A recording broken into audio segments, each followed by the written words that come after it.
વરસાદને લઈને હવામાન વિભાગે આગાહી આપી હતી। આગામી 7 દિવસ દક્ષિણ ગુજરાત અને સૌરાષ્ટ્રમાં વરસાદ પડી શકે છે। આજથી 2 દિવસ માછીમારોને દરિયો ન ખેડવા માટેની પણ સૂચન કરવામાં આવી છે। ત્યારે અનેક જિલ્લામાં હળવા વરસાદી ઝાપટા પડવાની પણ શક્યતા હવામાન વિભાગે વ્યક્ત કરી હતી। સુરત, નવસારી, વલસાડ, ડાંગ, નર્મદામાં હળવાથી મધ્યમ વરસાદની આગાહી કરવામાં આવી છે। ત્યારે છોટાઉદેપુર, દમણ અને દાદરા નગર હવેલીમાં વરસાદની આગાહી કરવામાં આવી છે।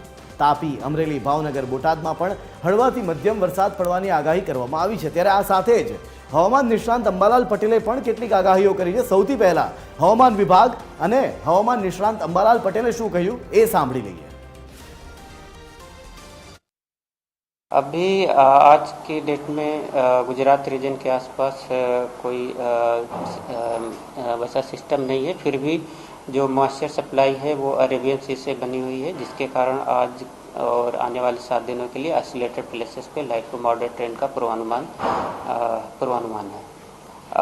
अभी भी जो गुजरात में मानसून एंटर करने की जो नॉर्मल डेट है वो 15 जून है।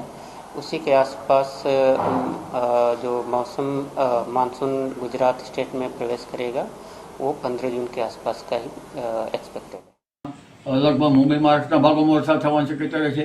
12 થી 15 में सौराष्ट्र भागों, दक्षिण सौराष्ट्र भागों और सौराष्ट्र अन्य भागों में वरसाद थवानी शक्यता रहे।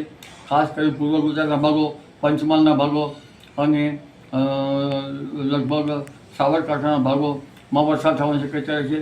गुजरात अन्य भाग में वरसाद थवानी शक्यता रहे। वरसाद गाजवीज साथे थवानी शक्यता रहे। परंतु उल्लेखनीय है कि 18 जून पछी बंगाल उपसागर में एक मजबूत सिस्टम बनशे, जेना कारणे आद्रा नक्षत्र में वरसाद थवानी शक्यता रहे। 21, 22, 23 जून में કેટલાક ભાગમાં વરસાદ થવાની શક્યતા રહે। પરંતુ તારીખ 24 થી 30 જૂનમાં વરસાદ થવાની શક્યતા, સારો વરસાદ થવાની શક્યતા રહેશે। પરંતુ તારીખ 13 જૂનથી 15 જૂન વચ્ચે દેશના ઘણા ભાગોમાં પૂર આવે તેવો વરસાદ થવાની શક્યતા રહેશે।